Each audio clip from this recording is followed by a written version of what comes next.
Well, we're lucky enough to be here in Grove, Oklahoma at the Seneca Cayuga Nation, and this is their ceremonial grounds, and this is just a beautiful, what he called a rock house. This structure was built in the 30s. It was a WPA project. All the stones were quarried from the lake that is right south of here. Not sure if it was steam powered or mules. Lake is there. And this is our Longhouse, our ceremonial building. This particular building was built in 1964. A lot of our returning Vietnam vets didn't like the flares on the peaks of the roof because it reminded them of buildings in Vietnam. This is the third structure that I know of that has been built here. And this piece of property dates back to... This property was an allotment property, and it was a Bassett allotment, and he gave it to the tribe just for ceremonial purposes, with the promise that nothing but ceremonies would be held here. Now we keep mentioning, or you keep mentioning, as I do too, that this is a matriarch society. So the woman controls and owns everything.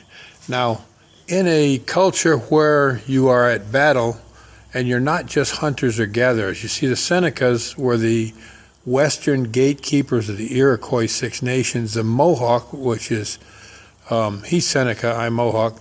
The Mohawk was the eastern gate, and we were the keeper of the flint.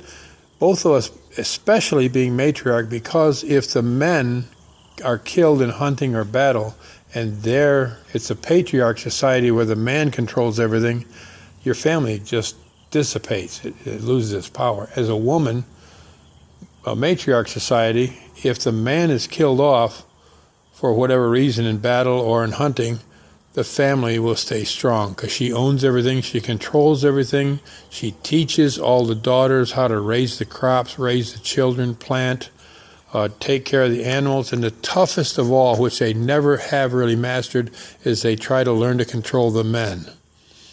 That's probably impossible.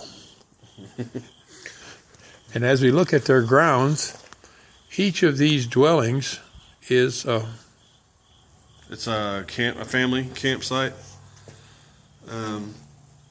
They're all owned by the oldest female in the house. It might look a little shabby or a little rundown right now, but we are in between our ceremonial calendar. We're after the last and before the first ceremony of the year. But when there's ceremonies going on, there's people all over. There's not a time that you won't smell things cooking or children laughing, hear children laughing. To me, this is what the sky world or heaven will be like. And how many dwellings do you think are in here on this property?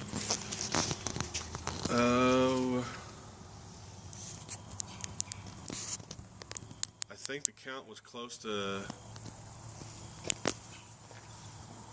700 or 800. 700 or 800 dwellings here, and it certainly looks like there are that many.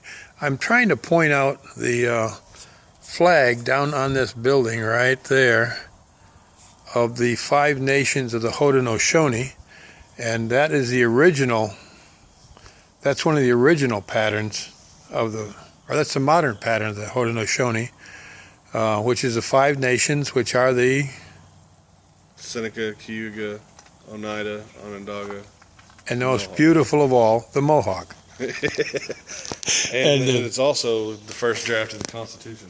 Yes, the and United States Constitution. The Tuscarora, the 6 nations, joined later for protection, but in reality, they said there was like 80 nations altogether that joined the Iroquois through the French and Indian War and all the rest of the disputes that were done for protection. And they were at that point almost totally defeated anyway. So the Six Nations, originally the Five Nation symbol was the yellow pine tree.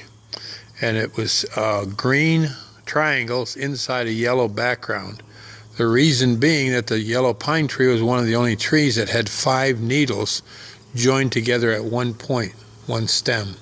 So it was the union of the 5 nations was the original. But this flag of the Haudenosaunee carries on all the way up into Canada that I found, and this far out into Oklahoma. And it's a beautiful day, and they said the wind always blows in Oklahoma. What were they thinking?